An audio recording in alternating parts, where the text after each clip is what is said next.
We are thrilled to be hosting and being at home as long as as long as we keep winning. We started out the year with a goal of being a top 4 seed, and we accomplished that, and so that gives us a chance to have the home court advantage, and we're excited to get going, and just are really hopeful for a well-attended match against Morehead State. You have so many veterans, and even some of the couple of the younger players, they've been kind of down this road to a Final Four in the past with that experience. What do you even say to them at this point? I mean, are they at the point where they can kind of self-police and they don't really need a lot of, motivation and or other, little nuggets from you? I think it's probably just as coaches, it's our job to try to, it's more about honest conversations about keeping them locked in. And there's just a lot going on. There's a lot of media. There's finals coming up. There's family pressure. And so just making sure that we're doing everything we can as a coaching staff to make sure that we're helping them stay focused and lightening their load. First time ever in program history you guys get the #1 overall. I know you said at the beginning of the season you want to be #1 at the end, but with just 3 weeks left in the season, what does it feel like to be that true #1? Yeah, I think I think I'm probably just repeating myself, but I like being #1 because I like how it's affected our program and the attendance and the buzz. But we're in, our ultimate goal is to be #1 at the end, and then our ultimate goal is to have good practice today. So You guys have been playing at a pretty high level all year, but what has there anything specific you've seen that has gotten better with this group as the year's gone along? I think as compared to the start of the year, I think we're as a team, our settings improved, not just Rachel, but that's improved. I think we're running the back row better than we did at the start of the year. So those are probably, and potentially serving a little better, but I think those are probably like the team things. I think the rest is just like plugging away at some individual stuff. Were you surprised with any of the top 4 seeds? I think it was pretty straightforward when they were released. Were you surprised by any of that? No surprise. Yeah. What do you think about your region? I think, I had a feeling the one side would be pretty heavy ACC and another side would be pretty heavy with Big Ten teams. I was certainly really proud of our conference for getting so many teams in. I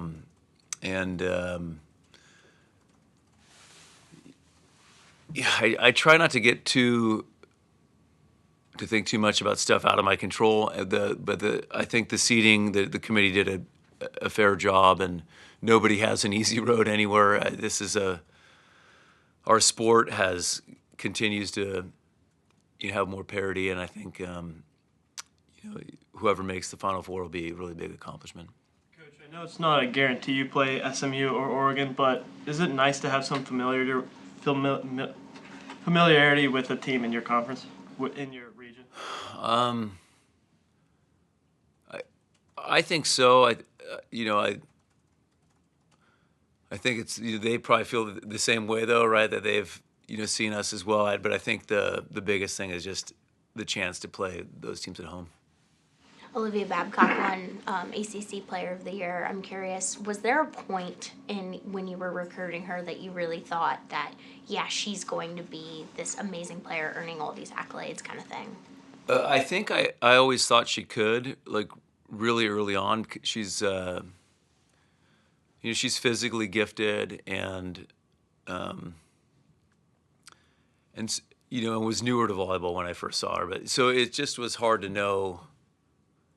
I guess I just couldn't have predicted how quickly, or how dominant. But I always, from the moment I saw her, I thought, wow, this girl's got a chance. From your how has she been able to make the jump so quickly? I think it's probably, if I could know that, I would recruit every kid that would end up being like her. But I think it's a combination of she learns quickly, and I think that part of that is, she was a multi-sport athlete, so I think that helps. She has incredibly high standards. She's as a freshman was some kids are just happy to be out there and get a shot, and she'd be, hey, I could have done better, and so she has that elite level drive, and she's just, the other thing elite about her perspective is she doesn't just care about one part of the game, so it won't be the coaching staff saying, hey, get some extra defensive reps. She'll be the one kind of grabbing us. Hey, I feel like I'm not digging as well as I could, and so she really cares about her whole game. Do you feel there's a underrated part of her game?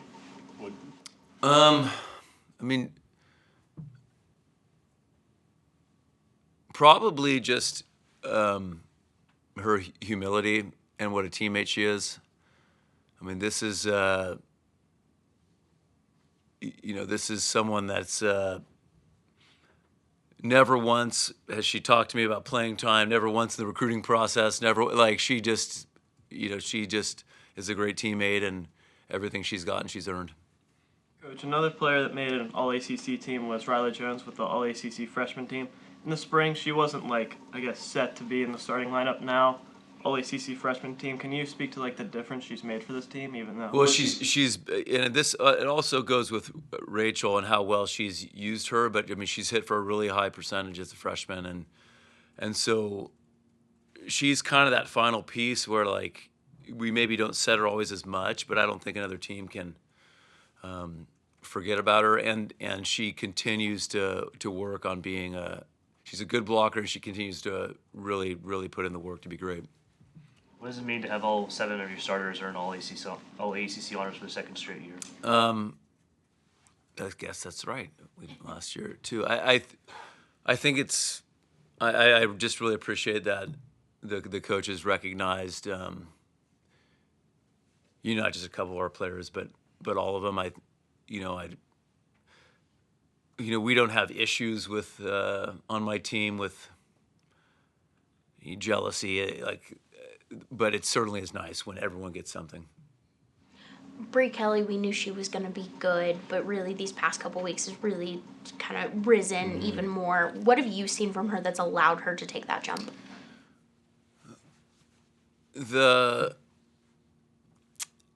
I think about a month and a half ago was, really when physically she started to.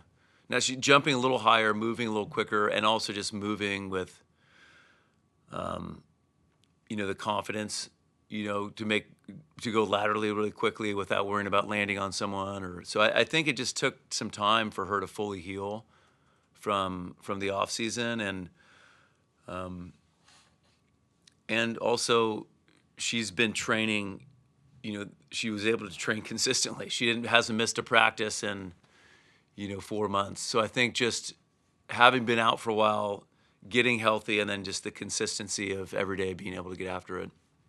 You obviously have a lot of player carryover from the last 3 years to this year's team, but is there anything different about this year's team as you enter the postseason, either mentality-wise or just something different you see in this group as opposed to the last few years? Yeah, this, I've said it earlier this year, but this group just has all those returners, so I think it's probably, they talk about the Final Four and the national championship more than I do. It's not something we really need to talk about. They know that we have the talent to do it, and so I think that level of drive has been there from the start, and I guess confidence, for lack of a better word, that we can do it. Did you guys talk about the fact that when you were at Louisville last week, you were playing on the court that will be the court of the Final Four, and how that experience of beating Louisville there could help? Well, I think either way it was we did talk about it. We got to get there first, but it's pretty rare in any level of sports, that you'd have, 3 weeks out or whatever it was, 4 weeks out, you'd have a chance to play at the Final Four venue. So, hopefully that proves to be an advantage for us. You mentioned the buzz around this program. You set the program attendance record here earlier this year. What's it just going to be like with seeing the support for the first couple rounds here? That's what I'm probably most excited about is, assuming we advance, I'm pretty sure the attendance will keep getting better, but I'd really love to see, first and second round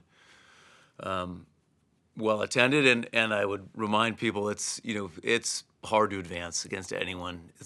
I know that sounds, I don't know how it sounds, but just getting to a Sweet 16 is really hard. I mean, so we expect these to be really good matches. Being the top seed, does that add any extra pressure to you guys?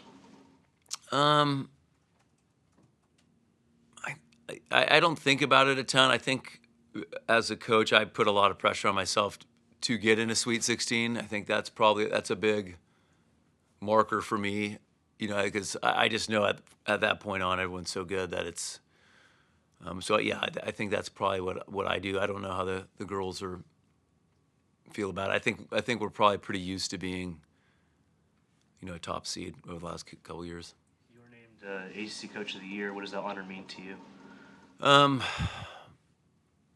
Well, I think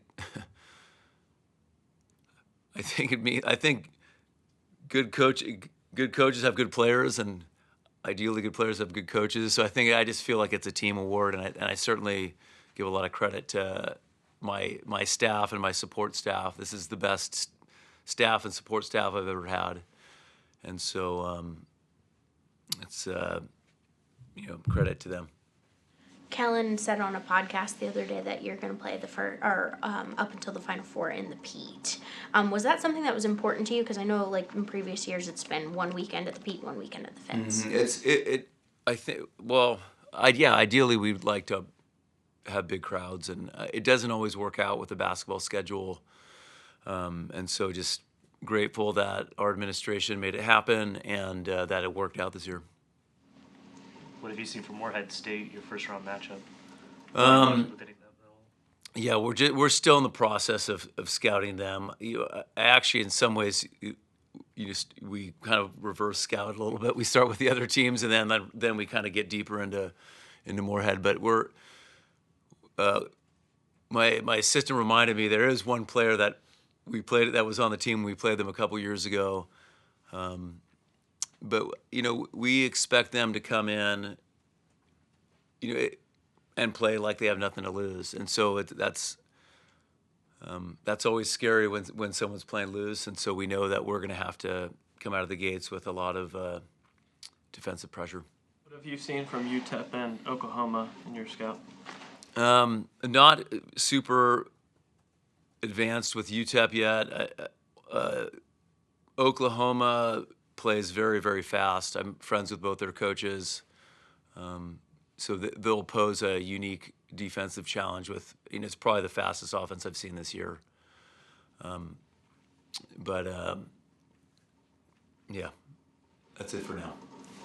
You have a bunch of players on your team that will be playing in their last NCAA tournament, and thinking back to some of them, their first NCAA tournament was a Final Four run. Mm-hmm. I know that it's hard to reflect in the moment, but is that something you've thought about at all? Like, as you guys have begun this, that, Rachel, Emmy, Valeria, Kat, Nisa too, just their experience in the Final Fours and all that. Yeah, not a ton, because we're always just thinking about the next game, but there have been times this year where, Valeria being in her sixth year, where I'll be, hey, Valeria, tell them what it was like back when she reminded me that she didn't travel her freshman year because we were saving money because she was a red shirt, and I was like, oh, we did that? So yeah, our program's changed a lot and the expectations have changed, but it's certainly been, an incredible run by the senior class. With those group of players that she just mentioned, can you sense anything just in their collective demeanor this year, and just maybe the way were they even a little more businesslike than usual? Just as we said, they're knowing this is going to be their last go around, and the potential this team had. Yeah, they've been so serious all along. It's hard to say, but I probably would just, put it this way. I think Valeria, I think Rachel's been locked in. She's been leading the charge with, how competitive she is and how much she wants to win. But I think whether it's Valeria or Kat, I mean, they came back for this reason, to be part of this group and to pursue a national championship. You said Rachel's locked in, has been kind of leading the charge. Does she ever get on her teammates because of her, just her intensity, like in practice or anything? Certainly. Yeah, and we have the kind of team culture where that's encouraged, where we like to talk about small conflicts. We don't like big ones. So that's one of our kind of mantras. So we like to be combative in practice and competitive, and we feel like that prepares us for the game.